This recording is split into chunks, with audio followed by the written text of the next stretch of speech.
அன்பான வணக்கம். நாம் மீண்டும் சந்திப்பதில் மிக்க மிக்க சந்தோஷங்க. ஏன்னா போன வாரம் நான் டிஜிட்டல் ஹெல்த் அப்படின்றத பற்றி பேசினேன். அதை மீண்டும் தொடர்ந்து இந்த வாரம் நம்ம இந்த மருத்துவ நேரத்தில் மீண்டும் உங்களை சந்தித்து இன்னொரு புதிய டாபிக், அதாவது புதிய விஷயத்தை பற்றி பேசலான்னு இன்னைக்கு இருக்கிறேன். அதில் நீங்கள் சம்மந்தப்பட்ட விஷயம் அப்படின்னு கேட்டிங்கன்னா, நமக்கு எல்லாருக்கும் ஒரு கேள்வி இருக்கும், அடுத்தது என்ன, அதாவது ஆங்கிலத்தில் வாட் நெக்ஸ்ட் அப்படின்னு கேட்போம் இல்லைங்களா. இப்போ அடுத்தது என்னன்னா, நம்ம எல்லாருக்கும் மனசில் ஓடுறது ஒரே விஷயம்தான். என்னன்னு பார்த்தீங்கன்னா, எப்படி ஆரோக்கியமாக இருப்பது. நம்ம வியாதியை பற்றி பேசுறது இல்லை, நம்ம பேச போவது ஆரோக்கியமாக இருப்பது எப்படி. அந்த விஷயத்தை இன்னைக்கு நான் சில விஷயங்களை தொடர்ந்து அதை பற்றி பேசும்போது உங்களுக்கு புரியும். நம்ம ஒவ்வொரு விஷயமும் எவ்வளோ கவனமாக இருக்கணுன்றது நமக்கு அதில் புரியும். ஏன்னா இந்த 36 வருடங்களாக நான் மருத்துவராக பணியாற்றுறதுல பார்த்த விஷயங்கள் அனைத்துமே நம்முடைய அஜாகிரதை, நம்முடைய ஒரு சில என்ன சொல்லுவேன்னு சொன்னீங்கன்னா, அந்த அசால்ட்டுன்னு சொல்லுவாங்க நம்ம சாதாரண மனிதர்கள் வார்த்தைகளை. அதாவது பரவாயில்ல, வந்தப்பா பார்த்துக்கலாம், வந்த பெண் பார்த்துக்கலாம் அப்படின்னு தான் நிறைய பேர் யோசிப்போம். என்னுடைய ஆலோசனை என்னென்னா, எதுக்கு நீங்கள் வந்த பிறகு பார்க்கணும், வருமுன் காப்போம் அப்படின்னு நம்ம யோசிக்கணும். ஸோ வருமுன் காப்போம்ன்ற விஷயத்தில் தான் நம்மளுடைய ஆரோக்கியம் எவ்வளவு முக்கியம்னு பார்த்தீங்கன்னா, உங்களுக்கு வேணுமோ வேண்டாமோ நமக்கு வியாதிகள் நிறைய சுற்றி வந்துட்டே இருக்கும். இது நீங்கள் செய்யறதுனால இல்லை, இது பல விஷயங்கள் நம்ம நாடுலேருந்து, நம்ம மனிதர்கள்லேருந்து முன்னேற்றம் என்ற நிலையில் நம்ம போகும்போது நிறைய விஷயங்கள், புதிய புதிய கண்டுபிடிப்புகள், அந்த கண்டுபிடிப்புகள் வரும்போது சாதகமாகவும் இருக்கும், பாதகமாகவும் இருக்கும். ஸோ இப்போ நமக்கு மலேசியாவில் நீங்கள் பார்த்தீங்கன்னா 5G அப்படின்ற ஒரு விஷயம் எல்லாருக்கும் தெரியும். என்ன 5Gனால என்ன ஒரு நமக்கு அனுபவம்னு பார்த்தீங்கன்னா, உங்களுடைய வீடியோ டவுன்லோடிங், ஃபாஸ்டிங், ஸ்ட்ரீமிங் பண்ணலாம். அந்த மாதிரி நிறைய நல்ல நல்ல விஷயங்கள் இருக்குது அதில். ஆனால் அந்த 5Gன்றது பார்க்கும்போது அந்த அலைகள் நம்முடைய அணுக்களில், நம்முடைய செல்ஸ்ன்னு சொல்லுவேன் நான், அதை பாதிக்கிற வாய்ப்புகள் இருக்குது. ஆனால் நமக்கு என்ன சொல்லுவாங்க, இதெல்லாம் ஒன்றும் செய்யாதுன்னு சொல்லுவாங்க. இது எப்படி நமக்கு அதை பாதிப்பு கொடுக்கும்னு பார்த்தீங்கன்னா, அணுவாய், அதாவது ஆங்கிலத்தில் ரொம்ப அழகாக சொல்லுவாங்க, little drops of rain make a mighty ocean. அதாவது சிறு துள்ளி பெருவெள்ளம் அப்படின்னு சொல்லும்போது, இந்த சிறு சிறு அலைகள் தான் நம்முடைய அணுக்களில் 50 ட்ரில்லியன் செல் வச்சுருக்கோம். அப்போ அது ஒன்றும் போய் உங்களுக்கு எஃபெக்ட் பண்ணணும்னு பார்த்தீங்கன்னா டைம் தான் எடுக்கும். அதாவது எந்த ஒரு வியாதியுமே உடனே வராது. இப்போ அதில் நீங்கள் பார்க்கும்போது நமக்கு வர வியாதிகளில் இந்த கணினி மற்றும் கை தொலைபேசி விஷயத்தினால வரும் பிரச்சனைகள் என்னென்னு பார்க்கும்போது போன வாரமே சொல்லிட்டேன். அந்த விஷயத்துலேருந்து இன்னைக்கு நான் ஒரு விஷயம் உங்ககிட்ட என்ன பகிர்ந்துக்கலான்னு நினைக்கிறேன்னா, இப்போ நம்ம ஃபோன் கையில் வச்சு இது பார்க்கணும், அதில் பிரைட்னஸ்னு ஒன்று இருக்கும். நீங்கள் பார்த்தீங்கன்னா அந்த வெளிச்சம், அதுலேயும் உங்களுக்கு சில நேரங்களில் நைட் மோடுன்னு இருக்கும். நீங்கள் அதை போட்டோடனே உங்கள் அப்படியே டல்லாகிடும், உங்கள் கண்ணுக்கு நல்லதுன்னு.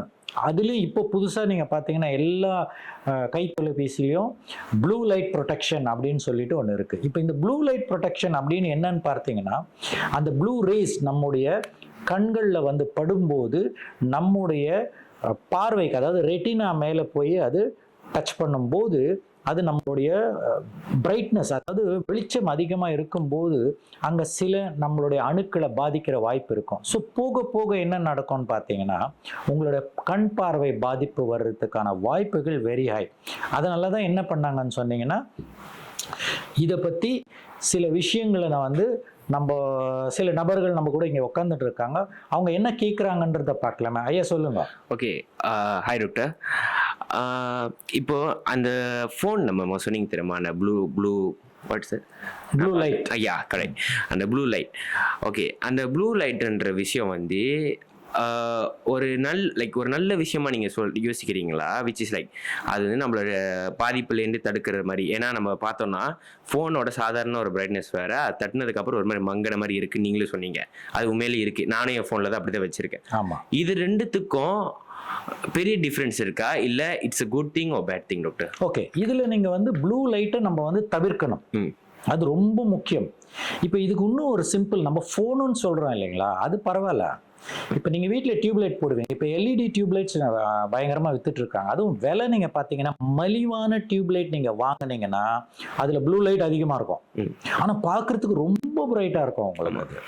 அது வந்து உங்கள் கண்ணை எப்படி பாதிக்கும்னு சொன்னீங்கன்னா, உங்களை அறியாமலே அது வந்து பயங்கர பாதிப்பு இருக்குது. அதனால தான் நீங்கள் எந்த எல்இடி டியூப் லைட் வாங்கினாலும் முடிஞ்ச அளவு வார்ம் லைட் அப்படின்ற இதை வாங்கினீங்கன்னா நல்லது. இப்போ நம்ம இந்த ஃப்ளட் லைட்ஸ் போட்டிருக்கீங்க பாருங்கள், இதுவும் வார்ம் லைட்டாக இருந்தால் தான் என்னுடைய கண்களுக்கு அது பாதிப்பு இல்லாமல் இருக்கும். அப்போது இந்த டியூப் லைட்டுன்றது வந்து வீட்டில், இப்போ அடுத்து நீங்கள் ஃபோனில் வந்தீங்கன்னா இதை நேச்சுரலாக அது ஒரு எல்சிடி ஸ்க்ரீனுன்னு இருக்குது இல்லைங்களா, அது எல்இடி ஸ்க்ரீன், இப்போ எல்லாமே எல்இடி ஸ்க்ரீன் வருது. அந்த எல்இடி ஸ்க்ரீன் என்னென்னா அதே ப்ளூ லைட்டை வெளியாக்கும். அப்போ அந்த ப்ளூ லைட்டை வெளியாக்கும் போது பார்க்குறதுக்கு நமக்கு நல்ல பிரைட்டாக தெரியும், நம்ம எல்லாமே நுணுக்கமாக செய்கிற வேலைகளுக்கெல்லாம் ரொம்ப நல்லா இருக்கும். ஆனால் உங்களுடைய கண்களில் வந்து அது மெதுவாக பாதிப்பு கொடுக்கும்போது எது, ஏன்னா அதை வந்து அந்த ஒளியை குறைக்கிறதுக்காக உங்களுடைய கண்கள் வந்து அந்த பீப்பிள்ஸை சின்னதாக பண்ணும். ப்ளஸ் பிரெயின் என்ன பண்ணோன்னா அதை தடுக்கிறதுக்கான விஷயங்களை செய்ய பார்க்கும். ஆனால் என்ன நடந்தாலும் அந்த ரேஸ் உள்ளே போயிடும். அந்த ரேஸ் உள்ளே போகும்போது அதை உங்கள் ரெட்டினலன் பிக்கப் பண்ணி அதுதான் மெசேஜ் உங்கள் பிரெயினுக்கு கொடுக்கும். அப்போ அந்த மாதிரி கண்டினியூஸாக நம்ம செய்யும்போது டெஃபினட்டாக ஃபஸ்ட்டு நமக்கு பிரச்சனை என்ன வரும்னா கண்ணில் தண்ணி வர ஆரம்பிக்கும். ஓகே, இதை நீங்கள் நிறைய வாட்டி பார்த்துருப்பீங்க. நீங்கள் ஃபோனை கொஞ்சம் நேரம் பாய்ச்ச உடனே கண்ணில் தண்ணி வரும். நீங்கள் என்ன இப்போ ஏதோ இது போயிடுச்சுன்னு சொல்லி கண்ணை இது பண்ணும்போது, ஆனால் இது வந்து இந்த அந்த லைட் ரேடியேஷன்னால தான், லைட் ரேடியேஷன் அதனால தான் வர பாதிப்பு. அது திடீர்னு பார்த்தா ஒரு கண்ணு மட்டும் சோப் ஆயிரும், அங்கே மட்டும் ஒரு மாதிரி அன்ஈஸியா வீங்கி கிடக்கும். ஸோ இது வந்து பிரச்சனைகள் இந்த ப்ளூ லைட்னால வர்றது. ஸோ இப்போ இந்த ப்ளூ லைட்டை எப்படி தவிர்ப்பதுன்னு பார்த்தீங்கன்னா, அதுக்கே ஒரு சின்ன சாஃப்ட்வேர் கொண்டு வந்திருக்காங்க. என்னென்னா ப்ளூ லைட் ப்ரொடெக்ஷன் அப்படின்னு சொல்லிட்டு ஒரு சாஃப்ட்வேர் லைட்டை கொடுத்துடுறாங்க. ஆனால் என்ன, உங்களுக்கு வந்து பழக்கப்பட்டுடுச்சு, நல்ல பிரைட்டாக பார்த்து பழக்கப்பட்டுடுச்சு. அப்போ அந்த டல்லாக இருக்கும்போது உங்களுக்கு கொஞ்சம் நீங்கள் பார்வை பார்க்கும்போது கொஞ்சம் மங்கலாக தான் இருக்கும். ஆனால் நீங்கள் என்ன நினைப்பீங்க, மங்கலாக இருக்குன்னு நீங்கள் பிரைட்னஸ் பண்ண பார்ப்பீங்க. ஆனால் நமக்கு பாதிப்பு என்பது நம்மளுடைய கண்கள் பாதிப்பு இருக்கு. அப்போ முடிஞ்ச அளவு நீங்க வந்து அந்த ப்ளூ லைட் ரேடியேஷன் ப்ரொடெக்ஷன் செஞ்சுக்கினா நல்லது. இது ஒரு பக்கம். ரெண்டாவது, நிறைய மனிதர்கள் நம்ம கண்ணாடி பாய்க்கிறோம். இப்போ நானும் கண்ணாடி பாய்ச்சிட்டு இருக்கேன். இப்போ இது கண்ணாடியில கூட ப்ளூ லைட் ப்ரொடெக்ஷன் கோட்டிங்னு வருது இப்போ. ஸோ நீங்க கண்ணாடி போடும்போது இப்போ நீங்க போடும்போதுன்னு இல்லை, அவங்களே கேட்பாங்க, உங்களுக்கு ப்ளூ லைட் ப்ரொடெக்ஷன் கொடுப்போம், ஆன்டி ஸ்கிராச் ப்ரொடெக்ஷன் கொடுப்போம், ஆன்டி கிளேர் ப்ரொடெக்ஷன் கொடுப்போம், இப்படி எல்லாம் இவங்களே உங்ககிட்ட சொல்லிடுவாங்க. ஸோ முடிஞ்ச அளவு நீங்க வந்து இதுலேயும் நீங்க பார்த்தீங்கன்னா சில விலை உயர்ந்த கண்ணாடிகள் இருக்கு. நம்ம வாங்கினோம்னா குவாலிட்டி இருக்கணும். ஸோ நீங்கள் என்ன பண்ணுங்கன்னு சொன்னீங்கன்னா, உங்கள் கண்ணாடியும் நல்ல குவாலிட்டி இருக்கணும், அதில் அந்த ப்ரொடெக்ஷனுக்கு வேண்டிய வேலைகள் 3மே இருக்கணும். ஆன்டி கிளேர், ப்ளூ லைட், அப்புறமா ஸ்க்ராட்ச் ப்ரொடெக்ஷன். இது எல்லாமே இருந்ததுன்னா என்ன ஆகும்னா உங்களுடைய கண்களுக்கு வந்து ப்ரொடெக்ஷன். ஏன்னா நம்ம இன்றைய காலகட்டத்தில் நீங்கள் பாருங்க, கண் பார்க்காமல் எந்த வேலையும் நம்ம செய்ய முடியாது. உண்மைதான். அதிலும் நமக்கு வந்து இந்த கணினி, கைத்தொலைபேசி இது இல்லாமல் நம்ம வாழ்க்கையே இல்லை. ஸோ நம்ம செய்ய வேண்டியது எல்லாமே இந்த 2 விஷயங்களையும் நம்ம கண்ணுக்கு செய்ய வேண்டிய அந்த ப்ரொடெக்ஷனுக்கு வேண்டிய வேலைகளை செய்யும்போது ஆட்டோமேட்டிக்காக நம்ம ஒரு வருடம் 2 வருடம் ஆன பிறகு தான் நீங்கள் சில இந்த விஷயங்களெல்லாம் பார்ப்பீங்க. ஸோ இதில் நான் வந்து நம்ம மக்களுக்கு இந்த மருத்துவ நேரத்தில் என்ன சொல்ல விரும்புகிறேன்னா, குழந்தைகள், இப்போ இந்த குழந்தைகள் தான் நான் ரொம்ப இவங்க தான் நம்மளுடைய எதிர்காலமே. அப்போ குழந்தைகள் இன்னைக்கு நீங்கள் பார்த்தீங்கன்னா ஒரு விஷயம் நம்ம நிறைய பார்ப்போம். ஒரு ஸ்கூலுக்கு போய் பாருங்க, நிறைய குழந்தைங்க கண்ணாடி போட்டுட்டு இருப்பாங்க. உண்மைதான். இப்போ எதுக்காக கண்ணாடி போடுறாங்க? ரொம்ப சிறு வயசுலேயே ஒரு 5-6 வயசுலேயே போட ஆரம்பிச்சிட்டாங்க. போட வேண்டிய அவசியம் இல்லை. ஆனால் இதுக்கு ஏன் காரணம்னு பார்த்தீங்கன்னா, நாம் பெற்றோர்கள் செய்யும் தவறுகள் என்னன்னா, குழந்தை பிறந்து ஒரு 6 மாதம் 1 வருஷத்துக்கே பெருமையாக நம்ம என்ன பண்ணுறோம், குழந்தை கையில் ஃபோனை கொடுத்துட்றோம். அதில் ஒரு கார்ட்டூன் இருக்கும், அந்த குழந்தை பார்த்துட்டு இருக்கோம். அப்போ நம்ம ப்ளூ லைட் ப்ரொடெக்ஷன் ஆன் பண்ணியிருக்கிறோமா தெரியாது. ஆனால் நம்ம அழகாக குழந்தைகிட்ட ஃபோனை கொடுத்துருவோம். குழந்தை 1 வயசு 1.5 வயசுலேயே ஃபோன் பார்க்க ஆரம்பித்த குழந்தை 4-5 வயசு வரைக்கும் தினமும் 1 மணி நேரம் இல்லை 2 மணி நேரம் அந்த ஃபோனை பார்க்கும்போது என்ன நடக்கும்? கண் பாதிப்புகள் 100க்கு 100 பாகம் நடக்கும். நீங்க 5G சொன்னீங்க தெரியுமா, சின்னதா பெருசாயிரும் ப்ராப்ளம். அப்போ நம்ம அந்த விஷயத்தை பார்க்கும்போது யார் இதுக்கு காரணம்? நம்ம தானே காரணம். அப்போ நம்ம செய்ய வேண்டியது அதுக்கு தான் நம்ம என்ன பண்ணணும்னா, முடிஞ்ச அளவு இந்த குழந்தைங்களுக்கு கைத்தொலைபேசி கொடுக்கும்போது முடிந்தால் 15 நிமிடங்கள்ல இருந்து ஒரு 1/2 மணி நேரம் மேக்சிமம் அவ்வளோதான் கொடுக்கணும். ம். அதுக்கு மேலே கொடுக்கக்கூடாது. கொடுக்கக்கூடாதுன்னு சொல்லும்போது அழுவாங்க அவங்க. ஆனால் நம்ம தான் பெற்றோர்கள், நம்ம என்ன பண்ணோம்னா, குழந்தைகள் வந்து ஒரு விஷயம் ரொம்ப நல்ல விஷயம் இருக்குது குழந்தைங்க கிட்ட. அவங்கள வந்து அவங்க மைண்டை டைவெர்ட் பண்ணணும்னு சொன்னீங்கன்னா, உடனே நீங்கள் வந்து ஒரு ஆட்டமோ ஒரு கேம்ஸோ ஏதாவது அவங்களுக்கு ஒரு இது பண்ணி கொடுக்கும்போது அவங்க ஆட்டோமேட்டிக்லி அந்த டைவர்ஷன் ஆன இது குழந்தைங்கள்ல. ஆனால் பெரியவங்களான பிறகு நம்ம படுற பாடு இருக்குது இல்லை, கைத்தொலைபேசியும் வாங்க முடியாதுங்க, நம்ம ஆனா அது இருந்தா தான் வேலை செய்ய முடியும். பேசாதனும் சொல்ல முடியாது.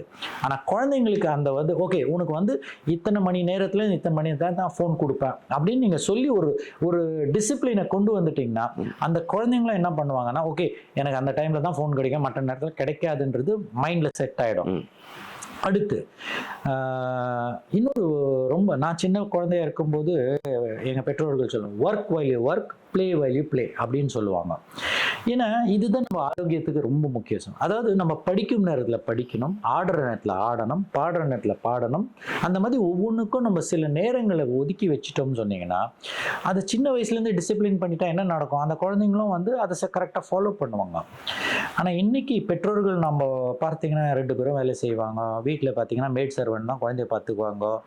குழந்தை வீட்டுக்கு வர்றது கூட ஸ்கூல் பஸ்ஸில் வந்து இறங்கிட்டு வீட்டில் அவங்களே இது பண்ணிட்டு இருப்பாங்க. எல்லாமே குழந்தைங்களே தன்னந்தனியாக மேனேஜ் பண்ணும்போது கண்காணிப்பு குறைவாயிடுது.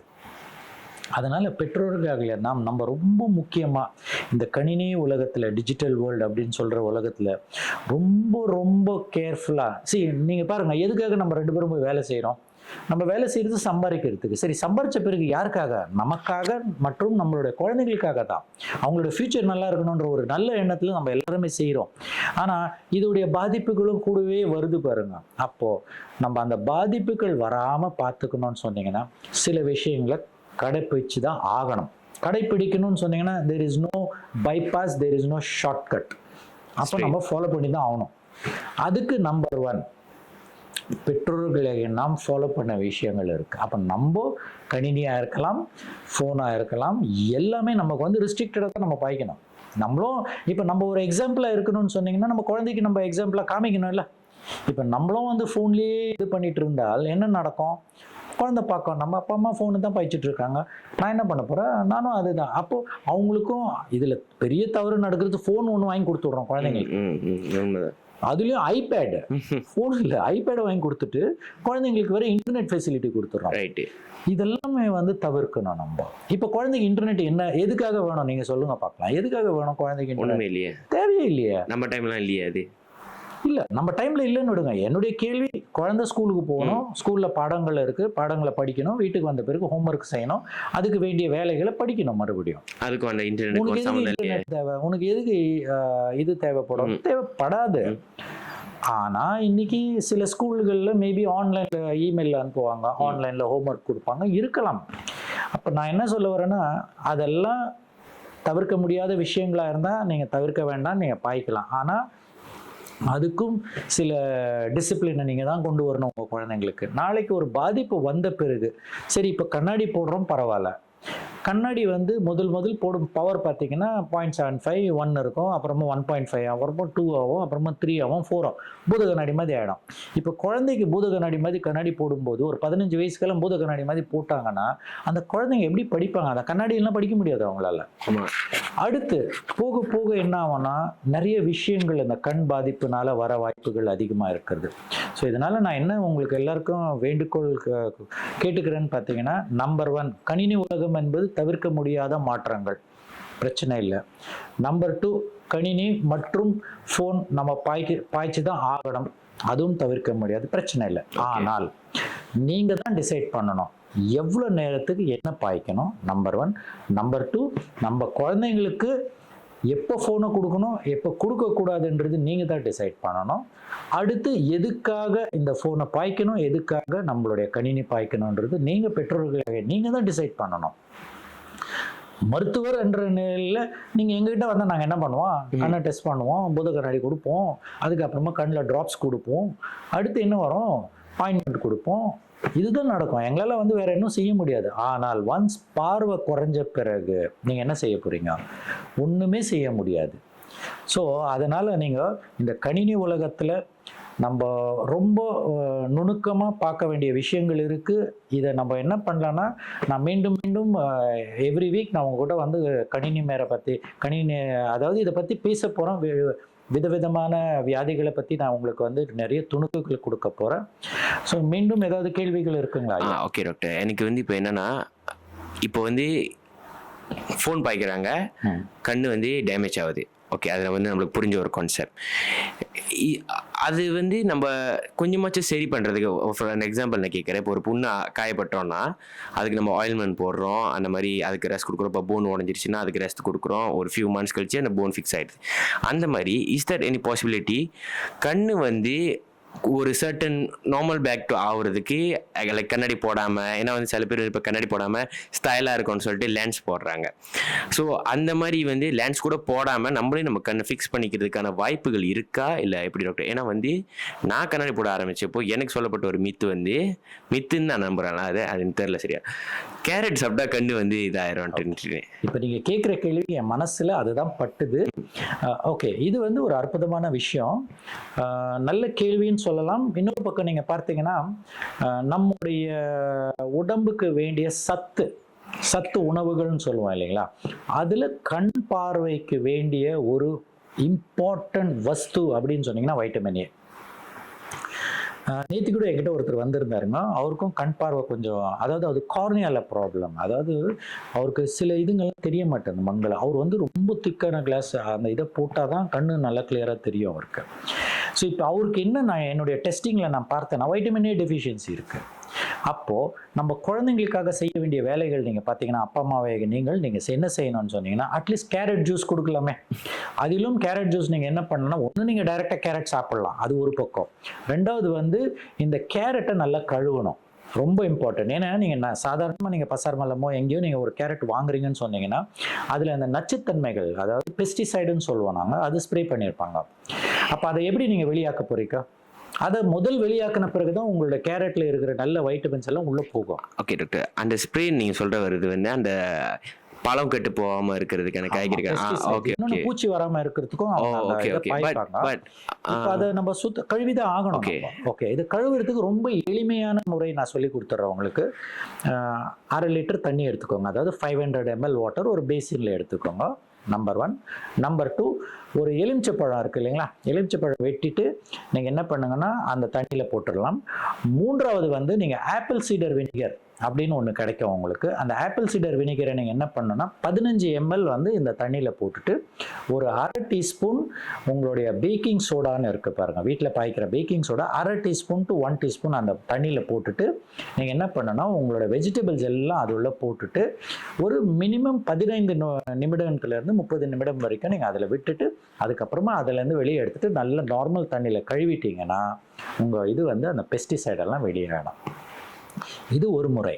2வது முறை இருக்குது ஆல்கலைன் வாட்டர். நிறைய பேர் நீங்கள் வீட்டில் ஆல்கலைன் வாட்டர் அந்த மெஷின் அயனைசர்னு இருக்கும், அதை பாவிக்கிறீங்கன்னு சொன்னீங்கன்னா உங்களுடைய pH ஆஃப் த வாட்டர் வந்து 10.5லேருந்து 11 இருந்தால் நீங்கள் வெறும் அந்த தண்ணியை பேசினில் ஊற்றி வெஜிடபிளில் போட்டிங்கன்னா அதுவே க்ளீன் பண்ணிடும். அதாவது ஹை ஆல்கலைன் வாட்டர் இருந்தால் உங்களுடைய அந்த பெஸ்டிசைடை வந்து அது சுத்தப்படுத்தி கொடுத்துரும். ஸோ இந்த 2 எளிய முறைகளில் உங்களால் வந்து உங்களுடைய அதாவது வெஜிடபிள்ஸ், ஃப்ரூட்ஸ் எல்லாமே நீங்கள் சுத்தப்படுத்தி அந்த நச்சுத்தன்மைகளை எடுக்கிறதுக்கான வசதி, எளிமை முறை, மலிவான விலையில் நீங்கள் செய்ய வேண்டிய ஒரு விஷயம் இருக்குது. இப்போ புதுசாக சில மிஷின்ங்க வந்திருக்குங்க, அதாவது ஓசோனேட்டர் அப்படின்னு சொல்லிட்டு ஒரு மிஷினே வந்திருக்கு.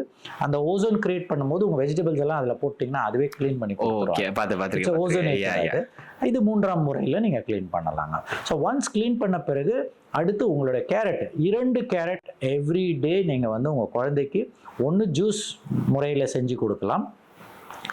ஆனால் சில நேரங்களில் நம்ம எதுக்கு வெறும் கேரட் மட்டுமா அப்படின்னு கேட்டிங்கன்னா, த பெஸ்ட் ஜூஸ், அதாவது காலம்பரை எழுந்திரிச்சோடனே எல்லாருமே குடிக்க போகிற ஜூஸ் வந்து ரொம்ப நல்ல ஜூஸ் வந்து நம்ம ஏபிசின்னு சொல்லுவோம் நாங்கள். A for apple, B for beetroot, 3 for carrot, C for carrot. இந்த மூணையும் நீங்கள் என்ன பண்ணலாம்னா ஸ்லோ ஜூஸிங்கில் தான் பண்ணணும். Not the regular juicer use பண்ணாதீங்க. ஸ்லோ ஜூஸர்ன்ற ஒரு சின்ன கருவி கிடைக்கும் உங்களுக்கு. ஸ்லோ ஜூஸர் அப்படின்னு நீங்கள் போட்டிங்கனாலே கிடைக்கும். அது நீங்கள் அது உள்ளே போட்டிங்கன்னா என்ன பண்ணனா அது மெதுவாக அப்படியே கசஞ்சி அது உள்ளேருந்து இருக்கிற ஜூஸை எடுத்து கொடுக்கும் உங்களுக்கு. அப்போ இந்த ஸ்லோ ஜூஸில் அட்வான்டேஜ் என்னன்னு கேட்டிங்கன்னா, நீங்கள் மிக்சியில் போட்டிங்கன்னா அது ஜோராக சுற்றும் போது சூடு கிரியேட் பண்ணும். அப்போ சூட்டில் வந்து உங்களோட வெஜிடபிள் ஃப்ரூட்ஸில் இருக்கிற வந்து என்சைம்ஸ் எல்லாம் செத்து போயிடும். அதனால தான் ஸ்லோ ஜூஸர் செய்யும் போது என்ன ஆகும்னா அது அழகாக புழிஞ்சு உங்களுக்கு அந்த ஜூஸை கொடுக்கும். அந்த ஜூஸை நீங்கள் ஃப்ரெஷ்ஷாக எவ்ரிடே காலம்புற குழந்தைக்கு நீங்கள் கொடுத்து பாருங்க. பீட்ரூட்டில் உங்களுக்கு நல்ல சத்து, என்ன சத்து, ஹீமோகுளோபின், அயன் சத்து எல்லாமே அற்புதமாக இருக்கும் அதில். அப்போ வைட்டமின் ஏ வந்துருச்சு, வைட்டமின். ஸோ இதை செய்யும்போது உங்களுடைய கண் பார்வை சரியாகிறதுக்கான வாய்ப்புகள் இருக்குது. ஆனால் தவிர்க்க வேண்டிய விஷயம், உங்க போனை நீங்க நிறைய நேரம் பாய்க்க கூடாது. இது வந்து நீங்க ஒரு சட்டியில ஓட்டையை போட்டுட்டு நான் தண்ணி ஊத்தினே இருக்கேன் சார், ஒழுவிட்டே இருக்குன்னு பண்ண முடியாது. ஸோ நீங்க அந்த ஒழுகுறத மூடணும்னு சொன்னீங்கன்னா நீங்க பாய்க்கிற விஷயத்த குறைக்கணும். நீங்க சில நேரங்களில் நீங்க பார்க்க, இது வந்து நம்ம தமிழ்நாட்டில் ஒரு சின்ன கிராமத்துல இதை செய்யறாங்க அவங்க. அதாவது தினமும் 7லேருந்து 8 மணிக்கு டிஜிட்டல் ஆஃப் அப்படின்னு சொல்றாங்க அவங்க. அந்த டிஜிட்டல் ஆஃப்னா என்னன்னா, வீட்டில் உங்க டிவி ஆஃப் பண்ணிடுவாங்க, உங்க போன் எல்லாம் ஆஃப் பண்ணிடுவாங்க. அந்த 1 மணி நேரத்துக்கு யாருமே பாய்க்க கூடாது. என்ன ஒரு நல்ல விஷயம் பார்த்தீங்கன்னா, அந்த முனிசிபல் கவுன்சில் இருக்கிறவங்க வந்து செக் பண்ணுவாங்க உங்க வீட்டில். ஒரு கால் நீங்க டிவி ஏதாவது ஆனா இருந்தால் உங்களுக்கு ஃபைன் போடுவாங்க அந்த அந்த அந்த கிராமத்துல. அப்ப என்ன பாத்தீங்கன்னா, அந்த 1 மணி நேரம் எல்லாம் உட்காந்து நல்லா குடும்பத்தோட பேசுவாங்க, ஒருத்தருக்கு ஒருத்தர் பக்கத்து வீட்டுல பேசிப்பாங்க. அப்ப அந்த 1 hour இது ஒரு அற்புதமான விஷயம். அப்ப நம்மளும் அந்த மாதிரி செய்யலாம் இல்லைங்களா? ஆமா, டோட்டலி ஆஃப். ஸோ நீங்க வீக்லி ஆஃப்னு சொல்லிட்டு நீங்க என்ன பண்ணணும், உங்களோட டிஜிட்டல் ஆஃப்னு சொல்லிட்டு நீங்க தான் வந்து ஆஃப் பண்ணிட்டு முடிந்தால் செஞ்சு பாருங்க. 10 மணிக்கு மேல போனை பாய்க்காதீங்க. காலம்பரை ஏஞ்ச உடனே போன் ஆன் பண்ணாதீங்க.